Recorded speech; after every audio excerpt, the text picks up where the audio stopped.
we get started, I just want to read a little about public comment. Any citizen desiring to address the hospital board should now turn in the speaker card to the board secretary.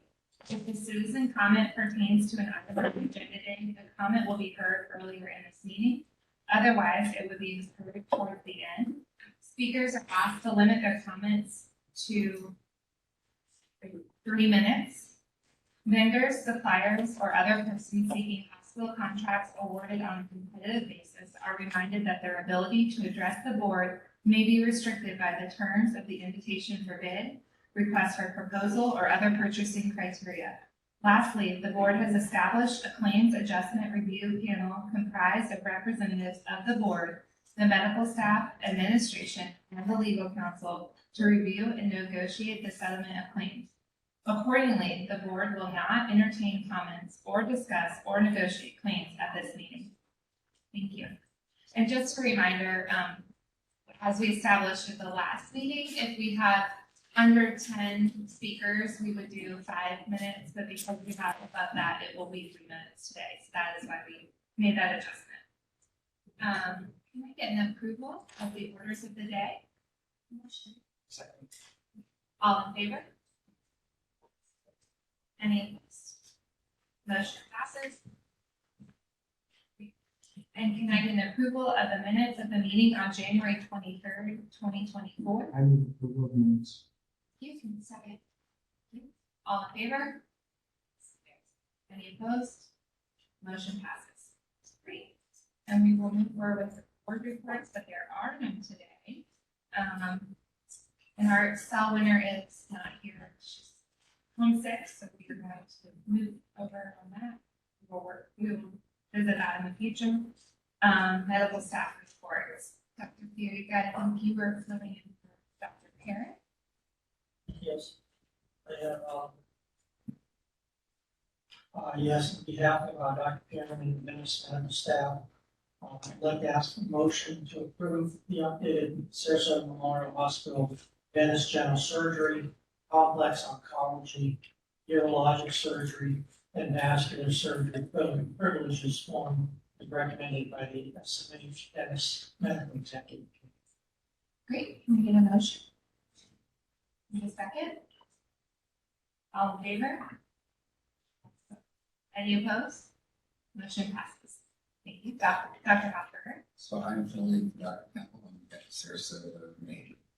I would ask for a motion approving the updated Sarasota Memorial Hospital, Sarasota Urologic Surgery and Vascular Surgery privilege forms as recommended by the SMH Sarasota Medical Executive Committee.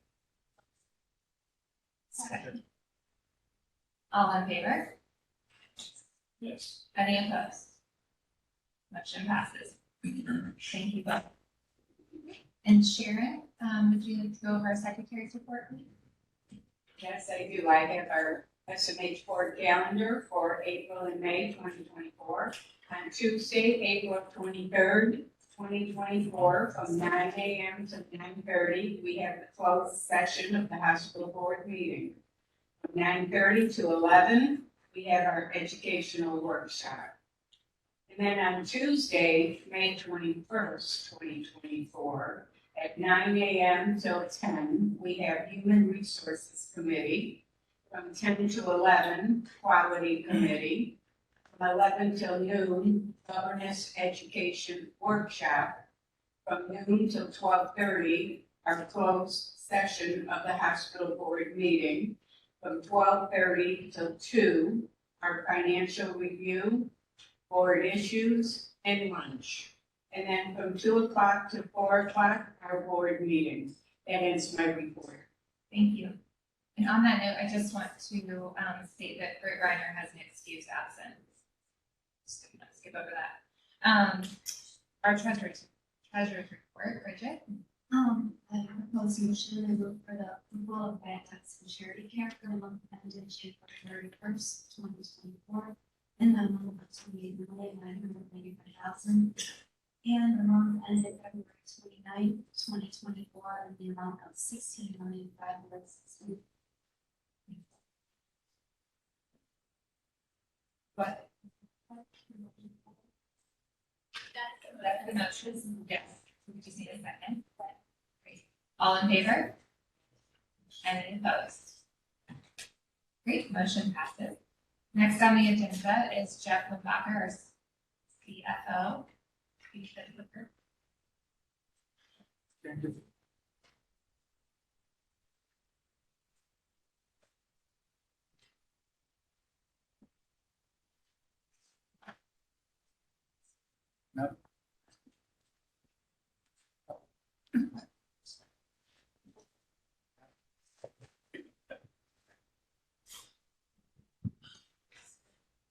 Okay, this is financial highlights from February of 2024. That's 5 months of our fiscal year thus far.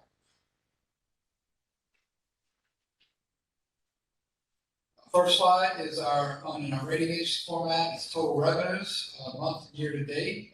For the month, the actual revenues, the bar chart all the way to the left, 162,629,000.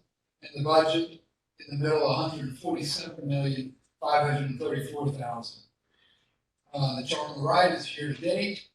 For year to date, we have 790,424,000 versus a budget of 748,742,000. Total expenses for the month, 152,396,000 versus the budget of 139,212,000. For year to date, the total expenses, 748,046,000 versus a budget of 712,219,000.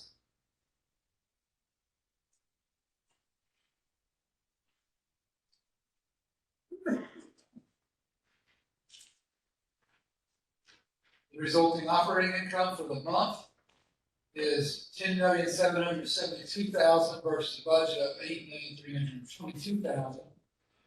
And then the charts to the right, the year-to-date numbers, the blue bar there, 45,104,000 is the actual versus the budget of 36,524,000. 5.7% operating margin year-to-date actual versus the budget of 4.9%. Moving on to the statistics for the hospital. Our average daily occupancy fiscal year to date is 902 for the hospital campuses versus the budget of 889. The acute length of stay, actually, you see on the very bottom left there for Sarasota campus was 4.44, and for Venice campus is 3.72. The bar charts to the right, admissions and observation cases combined, 33,516 actual year to date versus a budget of 31,318.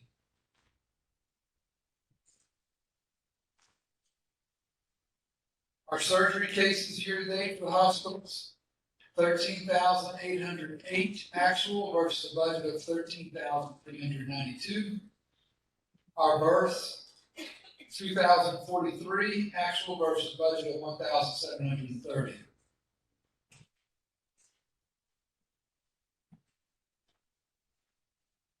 On the outpatient side, we have total outpatient registrations of 259,076 versus total budget outpatient registrations of 256,683. To the right is our emergency care center registrations.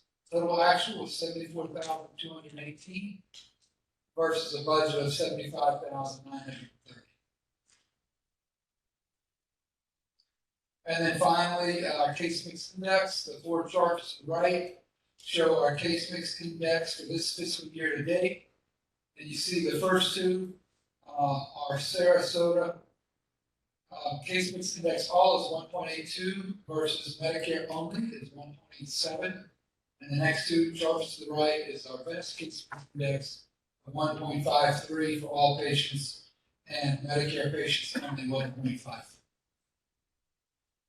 That concludes my report.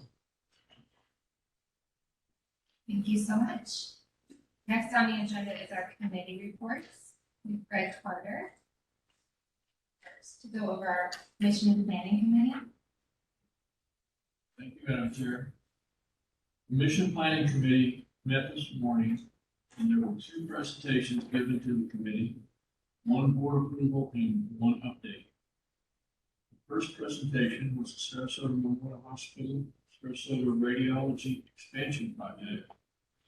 Debbie Bohannon, Executive Director and Radiology Services, began the presentation by reviewing radiology services across the system and the recent growth all modalities and sites have seen.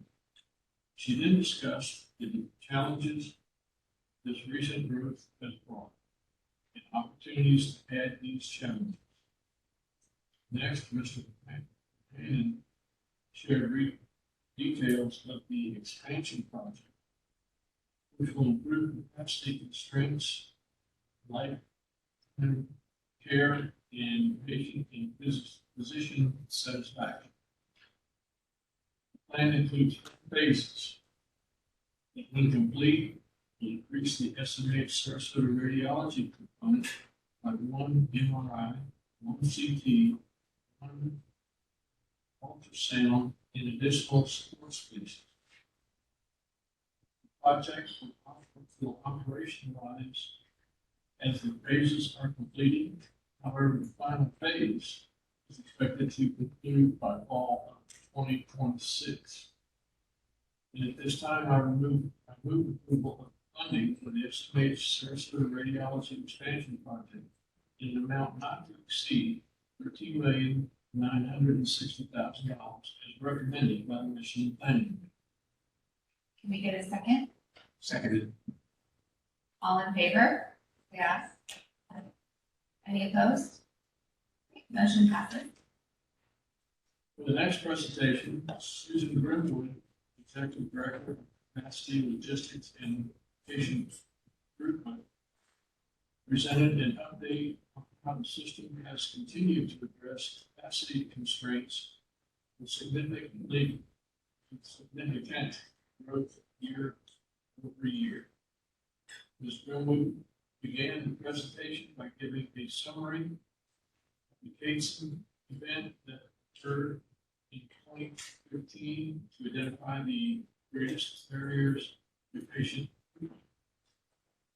It also included steps to overcome the barriers to ensure SMH could meet the demand of the growing community's healthcare needs. Some of these initiatives included the creation of the Logistics Center and staff, the creation of the Departure Lounge, and the implementation of predictive analytic technology. Ms. Greenwood ended the presentation sharing the record-breaking volumes the system is experiencing, something SMH has seemingly handled due to the diligent work of our logistics center team. Thank you very much, Mr. Carter. Next, we have Sharon speak about our finance report. Thank you, Madam Chair. First of all, the minutes of the January 23, 2024 Finance Committee were approved. Next, we heard from Stacy Corley, President of Sarasota Memorial Foundation. She presented an overview and recent history of fundraising activities of the foundation. She reviewed the events and fundraising successes, including surpassing the $75 million goal for our cancer campaign. Next, we heard from Bobby Pettit, Controller. He gave us a summary of the credit profile of SMH, comparing SMH to rating agency median benchmarks. Last, we heard from Jeff Limbacher, who introduced John Strieger, the new CEO of LESAR. John gave an overview of LESAR and Cooperative Services of Florida. He reviewed the benefits for SMH and discussed his early thoughts on the future strategies of the organization. And that ends my report. Thank you so much. Next on the agenda is our preference report, David Barron. Thank you, Madam Chair. I'm going to start today, like I do each month, with our organizational report card and look at the 5 areas that we monitor and report back at this meeting. So 5 areas of our service, people, quality, finance, and growth. We have a goal for each, and then we have our score. So the first area is our service area of concentration is our likelihood of recommending. We have a goal having 8 out of 10 of the areas that we survey be equal to or greater than 75th percentile. Happy to report that we are actually hitting 9 out of 10 of those, and I'll show you details in just a minute. In the area of people, we have our goal is to have our new hire retention, which is our full-time and part-time employees that are hired during the fiscal year, still be employed here at the end of the fiscal year, which would be September 30th, 2024. Our goal is to have a retaining at 83% or higher. Happy to report we're tracking higher than that as well at 92.41%. In the area of quality, we have our goal of having our infection prevention, which is our combined overall standardized infection rate be less than 0.8. Happy to report we are exceeding that goal as well at 0.55. Just to remind the board, the expected or the national average in that would be 1.0. So we already set our targets quite a bit lower than the national numbers. In the area of finance, you heard from our CFO, Jeff Limbacher, just a little bit ago. We reported on our activity. We have our goal of meeting our operating margin of 5% budget, and we are projecting to exceed that 3%. And then finally, in the area of growth, we have 2 goals, one being our inpatient admission, which is inclusive observation outpatients, be at 75,456 or higher. We are expecting to be higher than that as well, 80,086. And outpatient registrations being at 1.18 million, and we're projecting to be higher than that as well, 1.196 million. Doing a deeper dive on our patient experience report card, just to orient the board members, we have the 10 areas that we survey on a monthly basis, our likelihood of recommending. On the left-hand side, we have our score in the middle. When we report what the median, national median score for each one of those areas is, and then finally to the right is the 75th percentile score. We are exceeding the 75th percentile score in every category with the exception of radiation oncology, which we are at 96% patients likelihood of recommending the 75th percentile score is 98. So it's very small margin. Moving on, we have a couple of accolades to go through. SMH once again is listed among the world's best hospitals. Sarasota Memorial was recognized among the world's best hospitals by Newsweek's 6th annual global rankings of hospitals. That's the only hospital in Southwest Florida ever to make the list. The list recognizes hospitals that consistently attract the best people and provide the best outcomes for patients, as well as the most important new therapies and research. SMH Sarasota has earned a spot on the world's best hospital list every year since the global ranking started in 2019. We also rank as a top workplace for women. Newsweek also recently released its 2nd annual ranking for America's greatest workplaces for women in 2024. The Sarasota Memorial was one of only 3 health systems in the state of Florida to receive the top 5 ranking. Forbes ranks SMH among America's best large employers. Sarasota Memorial has been listed on Forbes America's best large employers in 2024. On this year's list, SMH ranked among the top 20% of thousands of large U.S. employers across all industries, and among the top 3 largest healthcare employers in the state of Florida. America's best employers Rankings demonstrate sustained performance over the past 3 years and are based on surveys of more than 170,000 U.S. employees working at companies starting employing at least 1,000 people.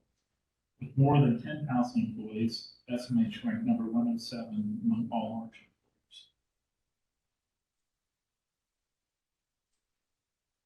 employers. SMH physicians using breakthrough device to treat AFib. Sarasota Memorial physicians are among the first in the nation performing pulse field ablation, a breakthrough therapy to treat people with AFib or irregular heartbeats. Traditionally, catheter ablation is a technique in which the heart tissue is treated with extreme heat or cold to destroy tissue, triggering AFib. The breakthrough PFA delivers fast control of electronic pulses to achieve the same therapeutic effect on the heart tissue. AFib is a progressive condition that affects more than 59 million people worldwide. Without early intervention, the condition can worsen over time, increasing the risk of stroke, heart failure, and death. PFA may help reduce the risk of scarring to adjacent healthy tissue.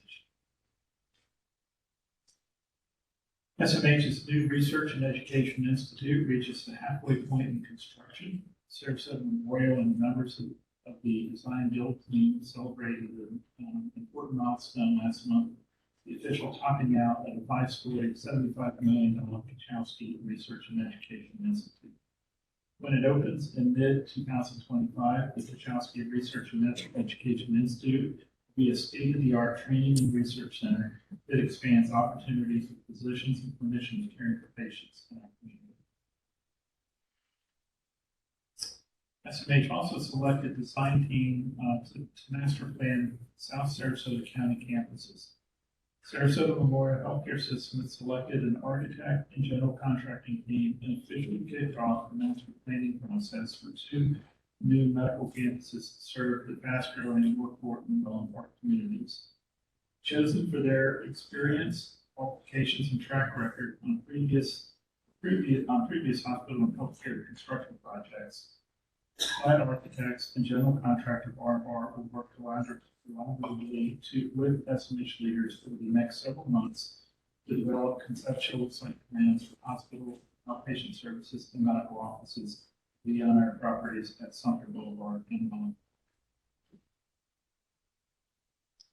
Patient Safety Awareness Week recognized. Patient safety awareness is practiced every day. It was officially recognized March 10th through 16th this year by healthcare industry. This year's theme was a reminder that everyone has a role to play, from care providers to support staff, and that together we can make safety a top priority.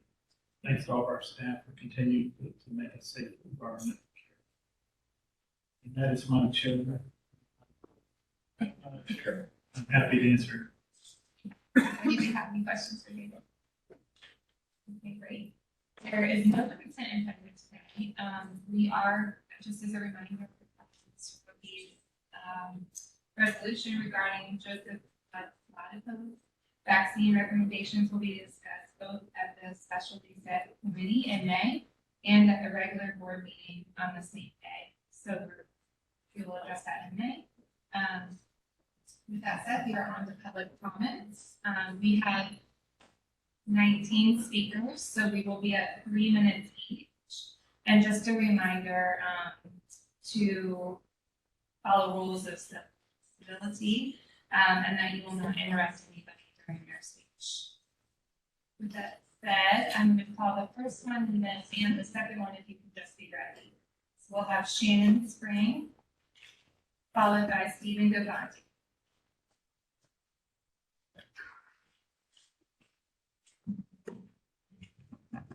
Hi, congratulations on all of your success. I have no doubt that there are many people in this room with a lot of integrity, and those are the people that I'm here to talk with today.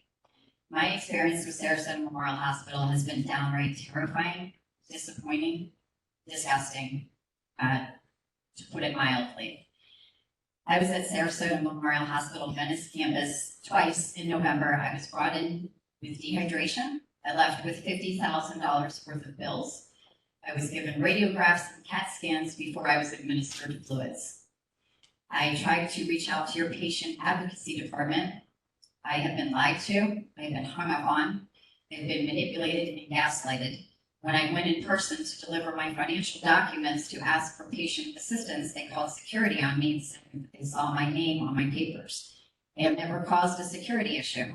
I have called them out on fraud and abuse.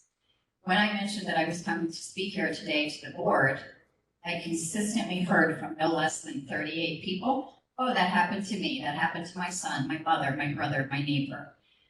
It's wonderful that you wasted a lot of time during this meeting doing self-congratulations, and yet we have 3 minutes to address our very serious concerns with you. One of your nurses slammed my head into a wall during transport, and I wound up on morphine for 4 days. I did not know why I was on morphine or find that out until I got a copy of my patient chart. I have been sober for 13 years. This was a very big deal to find out that I was put on that serious of a drug, and that a nurse came over and creeped over my bed and said, do you remember what happened last night?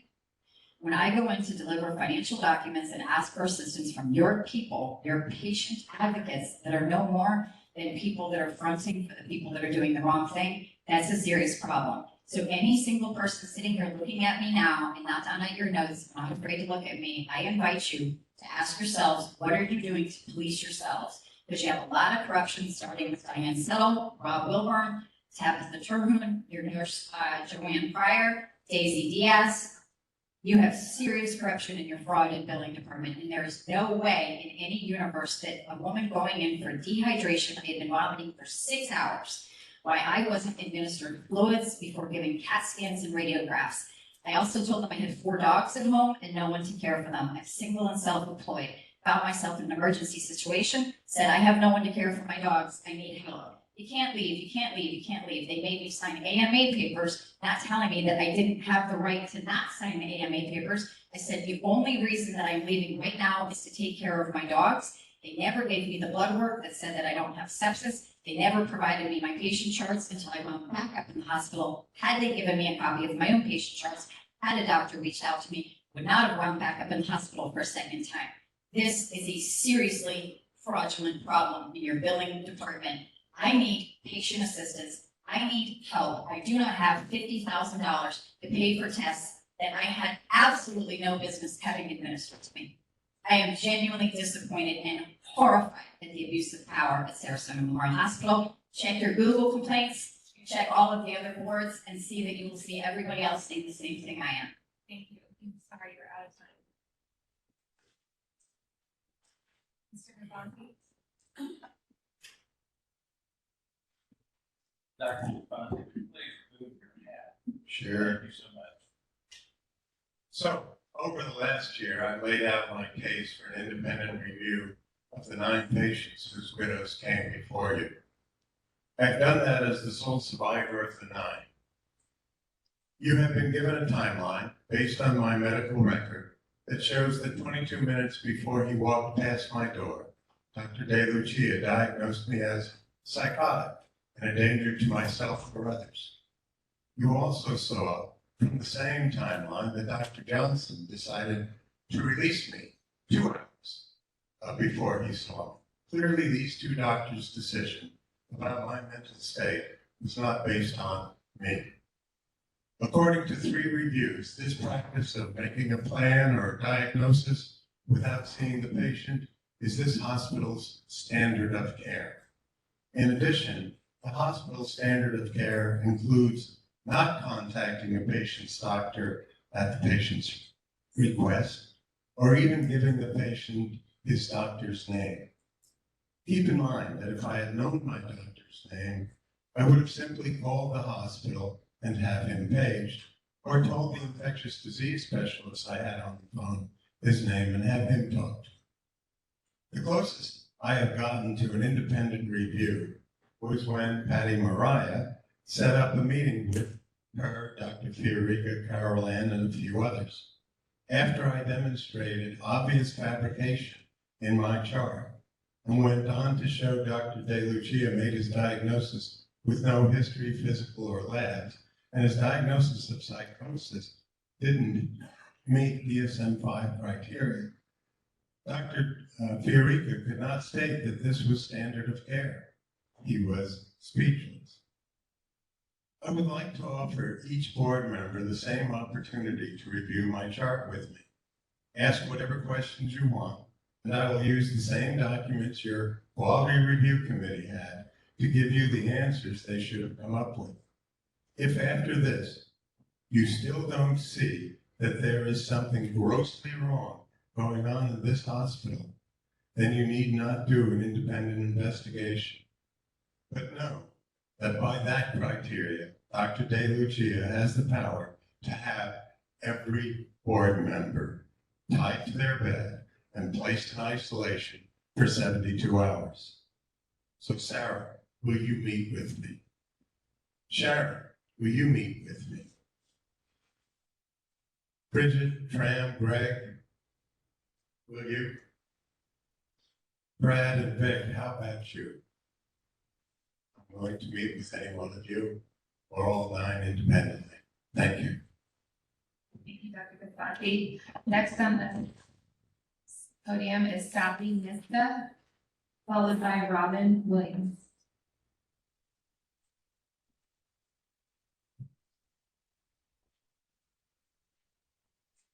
Good afternoon. I signed a speaker card. I attended a presentation on February 27th at the hospital called "A Patient Advocacy: A Pathway to Strengthening Transparent and Respectful Communication." First, please confirm, did I hear correctly that several board members thought it was a great deal to spend $30,000 to implement a protocol to be transparent and respectful to patients about future hospital and doctor mistakes? Just being honest and truthful with patients costs you nothing, and the most transparent way to deal with mistakes. Is it true that Sarasota Memorial Hospital doctors and staff have never made a mistake? If you think that we believe that, you really do think we're stupid. Why aren't you being transparent and honest now and admit this whole program is to address the COVID topic? I heard the presenter state a couple of times the medical community needs to earn back the trust of the people. That is the truth. As I read through the packet that was shared with me, I thought some of the ideas shared were helpful and moving in the right direction. I have to be honest though, following a standardized government protocol is what you did during COVID, and that government protocol killed and is killing people. I don't like the standard protocol. I want my doctor, who I have a personal relationship with, to determine my individualized pathway back to health. Sarasota Memorial needs to start looking at ways not to take federal money for programs and as incentives. We don't trust our government anymore. And the more you tie yourselves to the government money, the less we will trust you. Current board members, the only way you'll gain grassroots support is by stepping up and doing an honest, independent investigation of what's happened in the past. If you don't, then you're just lying about this whole strengthened transparency and respectful communication. Thank you. Thank you. Next, Robin Williams, followed by Dr. George Davis.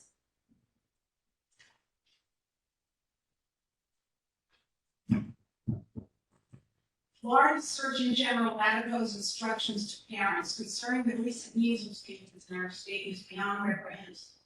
He's not only violated the standard of care, but has put the lives of babies, children, and any pregnant woman's fetus at risk. How many Floridians died unnecessarily from COVID because they didn't get vaccinated due to Latigo's dangerous propaganda? He should be removed from office immediately and face prosecution for those who are harmed or died following his outrageous advice of Surgeon General. In Sarasota alone, we have almost 3,000 unvaccinated public school students in the state's worst kindergarten immunization rate, with 1 in 10 unvaccinated. This is in part due to the false information and propaganda that Dr. Latipo and several extremists on this board and around convicted felon Michael Flynn have spread in the greater community. Now, Mr. Rowe, along with the same extremists from the Hollow, are pushing a proposed resolution reiterating Latipo's dangerous misinformation. Vaccinations are safe, effective, and critical in preventing the spread of dangerous infectious diseases. During the first year of COVID vaccination, it's estimated that over 14 to almost 20 million lives were saved. Hospitalizations were drastically reduced. Childhood vaccinations for infectious diseases like polio, measles, mumps, rubella, and chickenpox were 20th century success stories. The biggest triumph was the complete eradication of smallpox as a result of universal vaccination and surveillance. Preventing dangerous infectious diseases through vaccination is one of the most effective and safe public health measures. Measles is highly infectious. A 2-dose regimen of MMR shots 97% effective against measles, 88% against mumps, and 97% against rubella. The Advisory Committee on Immunization Practices recommends all states require children entering childcare and school be up to date on the MMR vaccine. Measles can lead to severe complications and death, mostly in young children. Measles vaccination averted 56 million deaths between 2000 and 2021. Being vaccinated is the best way to prevent getting measles or spreading it to others. Before the 1963 measles vaccine, major epidemics caused 2.6 million deaths yearly. It's incomprehensible that Florida's Surgeon General would leave it up to a parent's choice whether or not an unvaccinated, exposed child should come to school or not. He also didn't recommend that unvaccinated children get vaccinated. This is unconscionable and grossly negligent for someone in any medical position, let alone Florida's Surgeon General. He's played politics instead of protecting the public health. Latipo's cronies on this board need to be removed from office. Put Rowe's dangerous resolution in the trash can where it belongs. Thank you. We love Sarasota Memorial Hospital, and Latipo is that. Thank you. Dr. George Davis, followed by Sal Gilstein.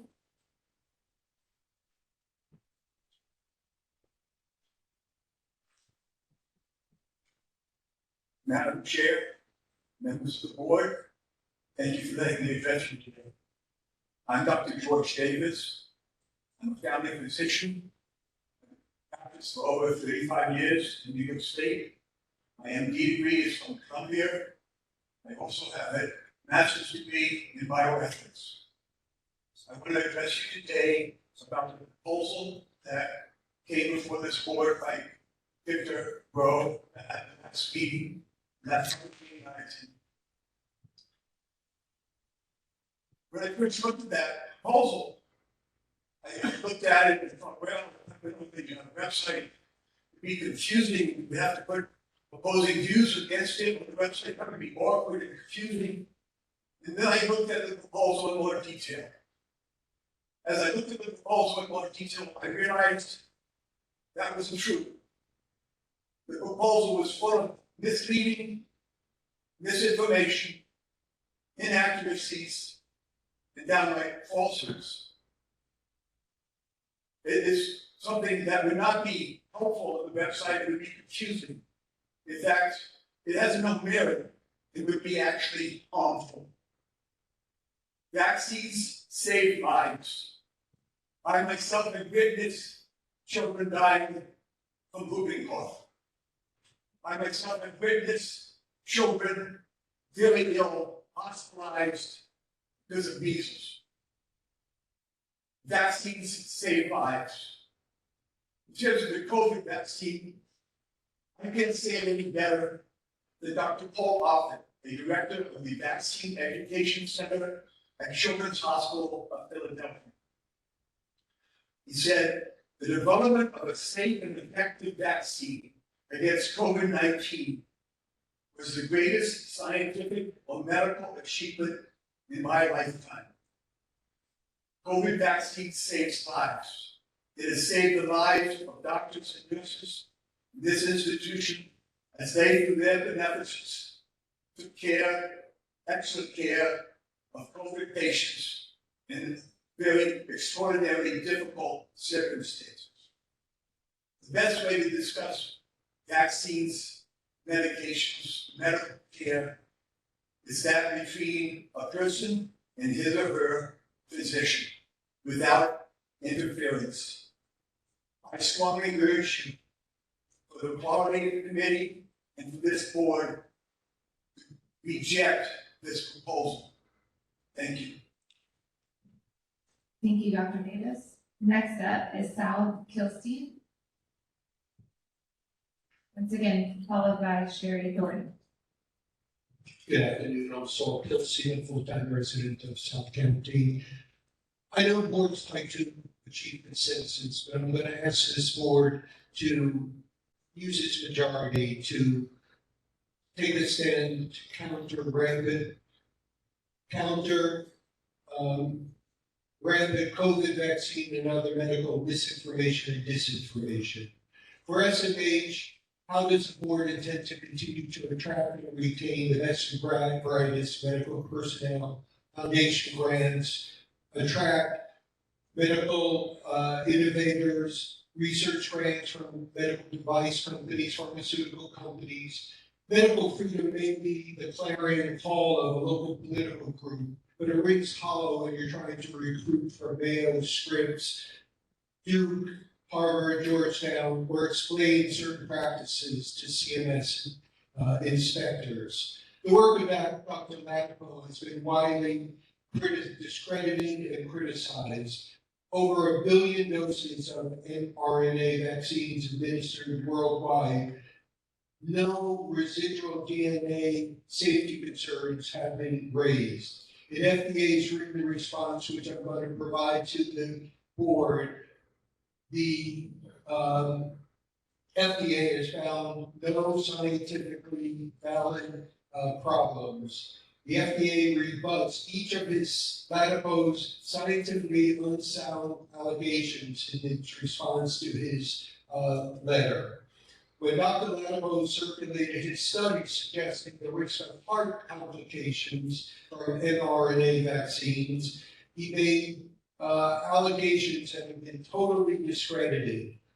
Quoted in Science magazine, noted cardiologist Eric Topol commented, Latipo's dissemination of flawed data that purports the risk of cardiac death among men aged 18 to 39 after mRNA vaccines was baseless, reckless, and irresponsible. He went on to say the risk of myocarditis in this demographic is real and notable, but all studies with close follow-up have indicated it is typically mild and fully resolved in nearly all affected. Research shows that there are risks, but those risks of the RNA vaccine are less than the disease itself. What I'm here to say is SMH is not Twitter, it's not X, it's not TikTok. It's not the public square for information. There's a saying, Brandoloni's Law. It was coined by Alberto Brandoloni. It says the amount of energy needed to refute misinformation is an order of magnitude bigger than is needed to produce it. Put in other words, disinformation peddlers. I'm asking the board to set a standard for information, not disinformation. Thank you. Thank you. Next up, Sherry Thornton, followed by Margaret Bell. Good afternoon, board. My name is Sherry Thornton. I'm a resident of Sarasota County, and I've also experienced treatment care at the Venice Hospital. And I must say, when I was there, I received exceptional care. You guys were busting at the seams, didn't have room for me, but you took good care of me and made sure that I was respected and well cared for. So I want to thank you for that. What I'm here to talk about is the same issue, the motion for the COVID vaccine. And I want to ask you, similar to the previous speaker, have you talked with your infectious disease docs about this? You talk with your pulmonologists, people that treat these patients. I'm a retired healthcare executive, and I worked on the administrative side. I was part of the business. And one thing I learned was to stay in my lane. You have clinical experts for a reason, and I would suggest to you that Duro is a clinical expert. There are also sources that are cited in his document that if you Google them, they're listed as providing known misinformation. So why would you even entertain a motion for something where you've got that kind of literature backing it up? As said previously, Sarasota Memorial is a recognized leading hospital. That should be done based on evidence. People obviously have the right to have different types of health care, and they can go other places for that. I believe in chiropractic care. I pay for that myself because it benefits me. I don't ask a hospital to provide that care for me. On the note of leading hospitals, I thought it would be interesting to go to websites. If you look at Newsweek, they rank Mayo, Cleveland Clinic, Johns Hopkins, Massachusetts General, Stanford Health. As they've heard these places, they're ranked top 5 in Newsweek. So I decided to Google their names along with COVID. And it's interesting what comes up. I've actually taken a picture of this. Give me a second to pull this up. I can read them. So if you go to Johns Hopkins, it says what you need to know about COVID vaccines. The COVID-19 vaccine is very good at preventing serious illness, hospitalization, and death. Because the virus that causes COVID-19 continues to change, vaccines are updated to help fight the disease. That's part of what Johns Hopkins says. If you go to Mayo, COVID-19 vaccine benefits. Staying up to date with COVID-19 vaccines can help prevent serious illness and death due to COVID-19 for both children and adults. And it goes on and goes more. If you go to Massachusetts General, the first thing that pops up is, here's where you go to get your COVID vaccine. I join you to join their ranks, not theirs. Thank you. Thank you. Next up is Margaret Bell, followed by Lisa Schur.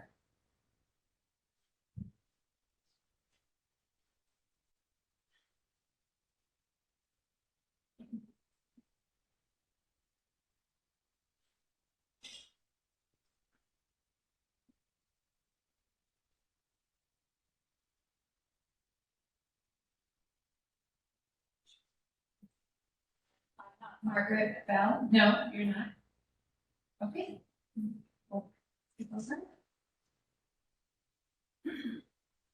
Hello, my name is Lisa Schur. I'm a resident of Sarasota County. I'm here today to urge this board to vote against this ludicrous resolution, which cites the work of Dr. Joseph Latipo.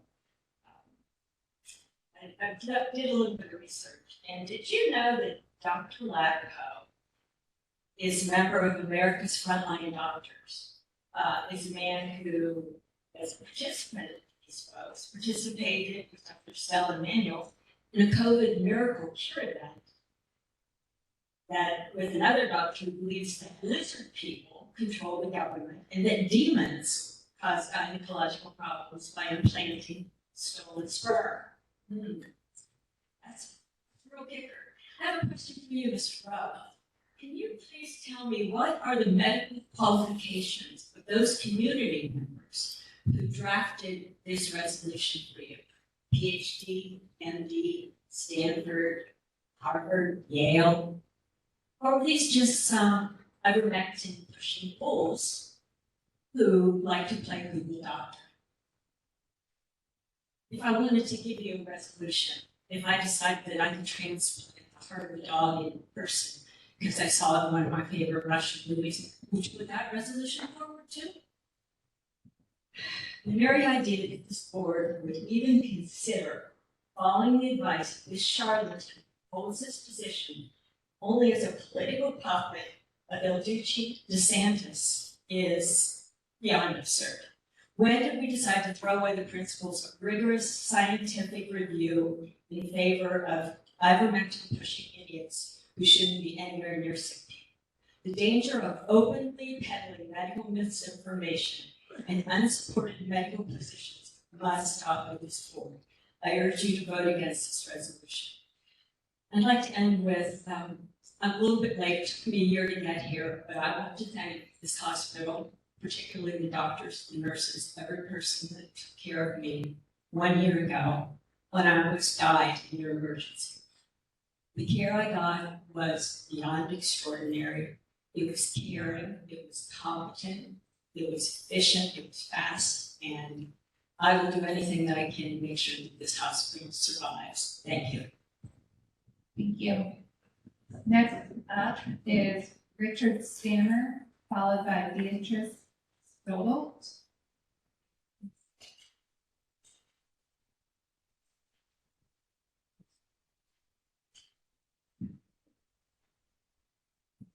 Good afternoon again. I'm glad to be back to speak with you. I'm Richard Stammer. I'm a 22-year resident of Sarasota County. I have no medical background. I highly value Sarasota Memorial Hospital, the excellent care it's given to me and my family over the years. I'm here in opposition to the Surgeon General Latipo's motion regarding informing the public about COVID-19 mRNA injections and the risks allegedly involved. I have a personal friend, Richard Stevens, PhD, Nobel Prize nominee, and an immunologist, who I discussed this motion with just today. I won't engage in hearsay in saying what he told me. Suffice it to say that simply talking with him and his knowledge, detailed knowledge regarding this issue, makes me in opposition even more to this motion. If you take the Center for Disease Control, the FDA, the World Health Organization, and the Nobel Prize Committee, gave the originators of this life-saving COVID vaccine the Nobel Prize just this year, and you stack them up against Dr. Latipo, to me there's no competition. I'll take these organizations any day of the week. I follow the science, and I know you all do too. I understand that you will be voting on this motion at the May meeting. My suggestion as a concerned citizen would be probably what you're going to do anyway, which is consult with these organizations regarding the content of this motion and vote accordingly. So anyway, I thank you, and I thank you for seriously considering voting against this motion. Thank you, Mr. Stammer. Next up, Beatrice Stoddelt, followed by Jay Brown. Yes, I just have a very short, very short message. One, the people that take their medical advice from politicians rather than scientists and doctors, I have to question their judgment. And number two, some people would like to privatize Sarasota Memorial, and the purpose of a private business is to make a profit. The purpose of Sarasota Memorial is to take care of patients.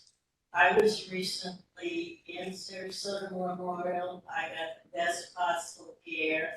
And regarding the lady who couldn't take care of her dog, Dr. Rose Bright personally helped me arrange for care of my cat. Thank you. Thank you. Jay Brown, followed by Lisa Roulette.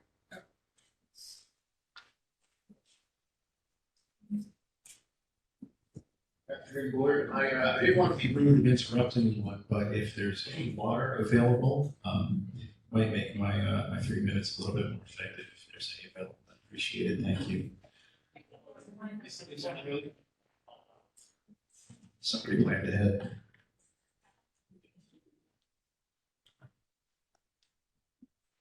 I'm a resident of Sarasota, actually, a pretty new resident. One of my daughters goes to high school right across the street, and recently, my wife, May, we brought her in because she had potential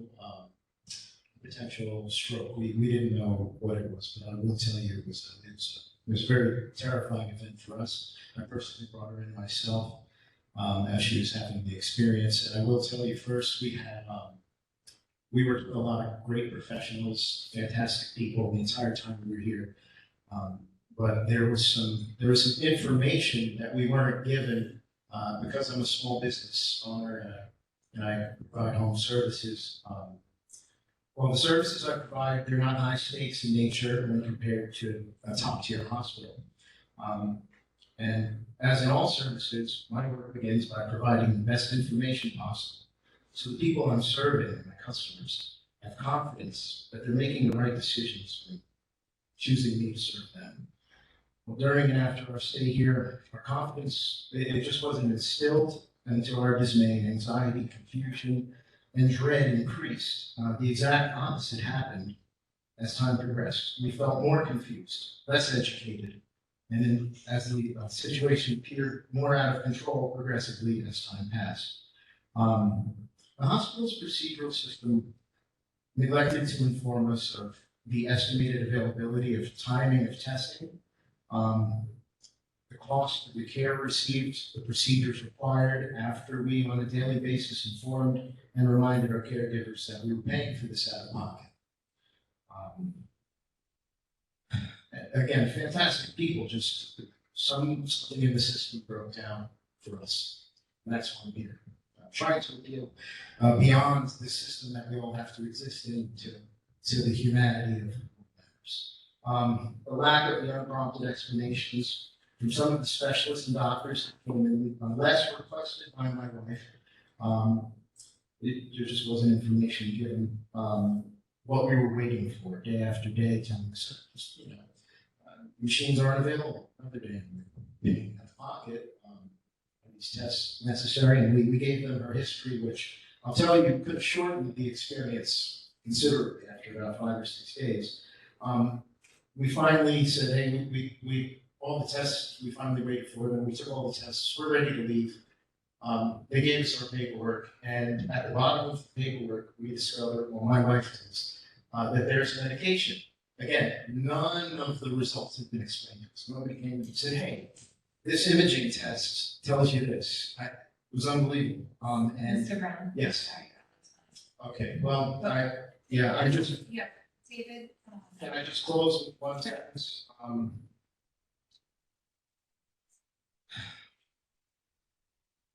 It made sense when you consider the profound experience that she had had medically previously before. We gave them the information in advance when we first got there that she had had cardiac effusion before. She had this information. Medication they gave us that we finally got the explanation for. That was what solved the problem. It just could have subtracted the week that we ended up getting charged for and the immense penalty. Really? Yes. I appreciate David, it do you very have this? much. Next, Lisa, followed by Vicky, and then Swander.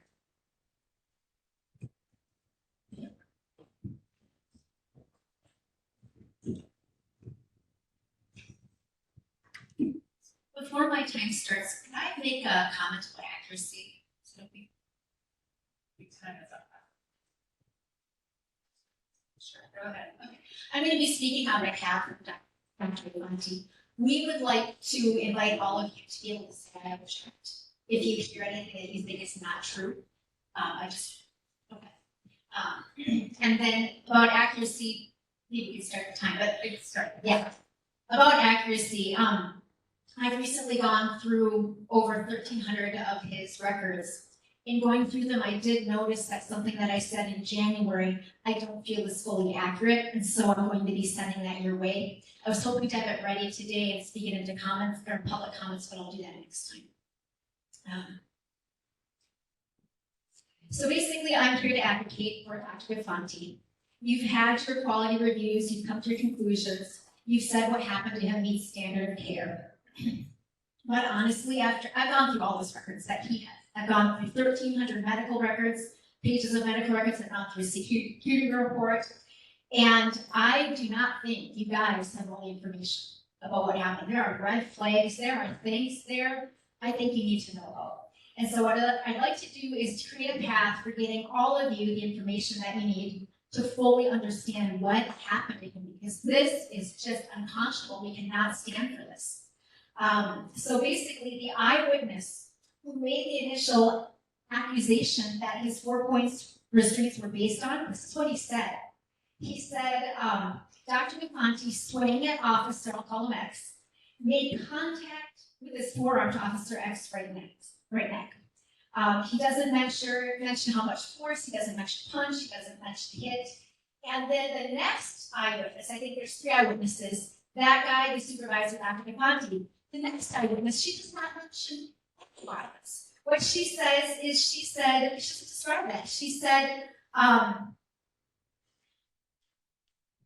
at that point, public security did come into the room, I believe, to speak with SG, but SG started to argue and fight with him and refused to sit down on the bed.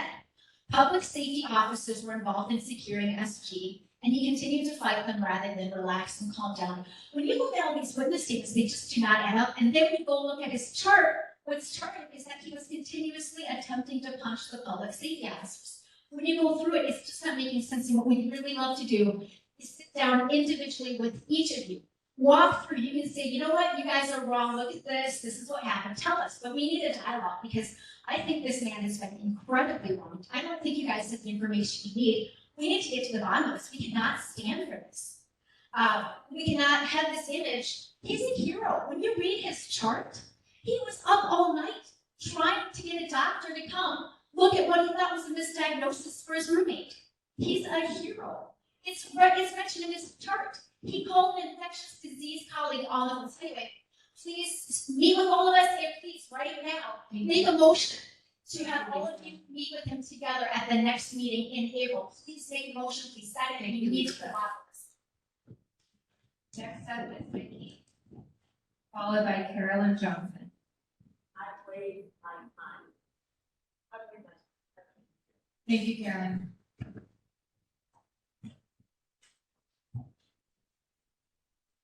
So after Vicky will be Ethan Wiseman. I think it's okay. I think you can hear me. I'm Vicki Nicewander. I'm a local resident here in Sarasota. And thank you for this opportunity to share my community concerns for the health and safety of our community. Florida is a petri dish, providing a home for the ever-increasing number of retirees, but also to an ever-growing number and type of bugs and germs. Yes. Right now, there is a threat that is spreading across the state, killing plants. With the onslaught of new bugs and germs, our retirees in particular become more health vulnerable as we age. Along with these realities of Florida, we have a growing questioning of standards and methodologies, not only in this setting, but in our local settings such as the county commissioners and the Sarasota County School Board. Evidence-based science is being undermined, replaced by value-driven initiatives.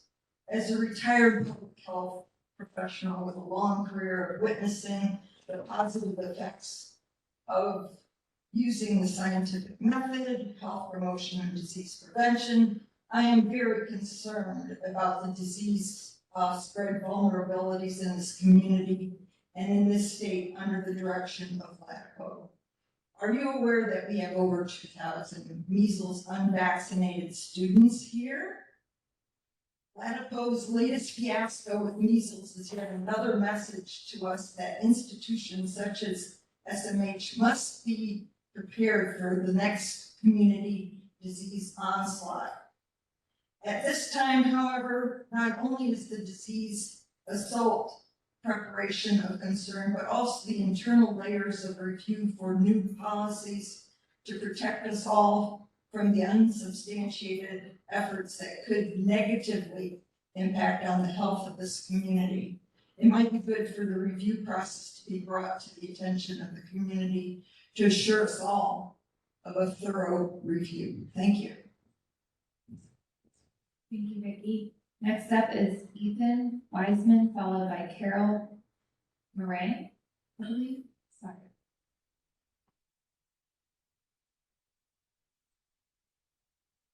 Mr. Wiseman. Okay. Carol Moran. Am I saying it wrong? And following Carol will be John Capel.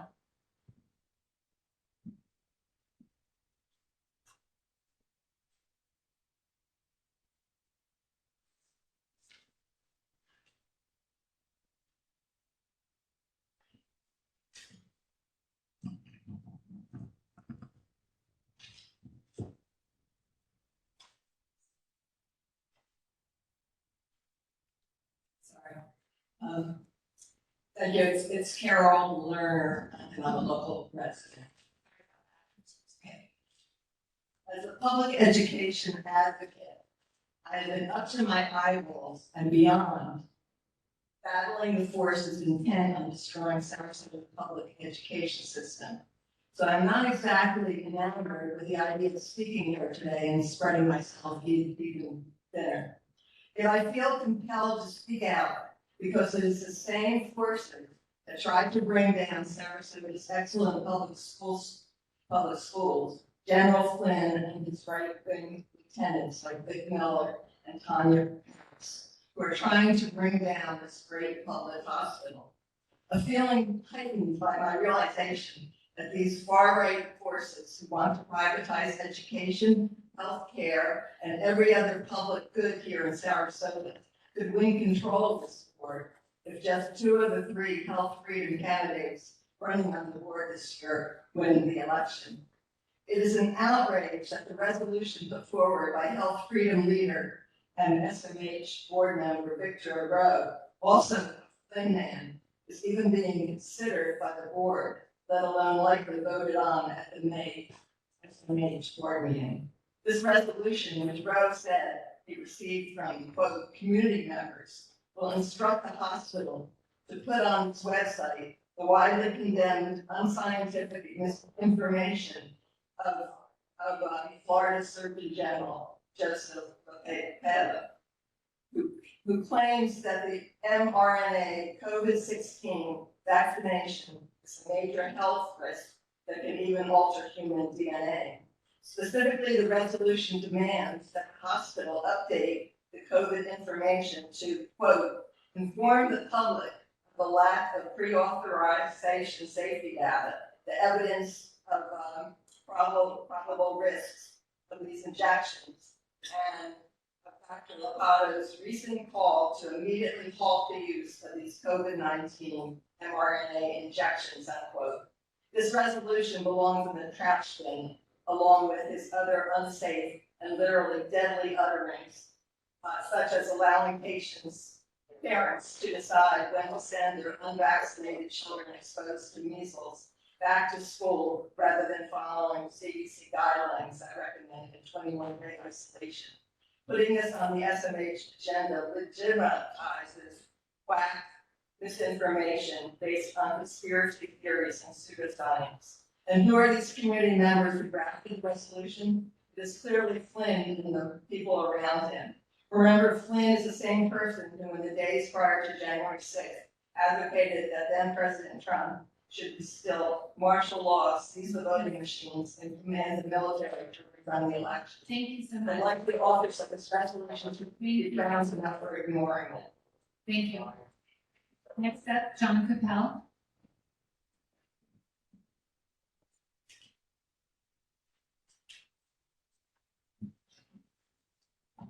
Thank you, Chair. My name is John Capel. I live in Sarasota.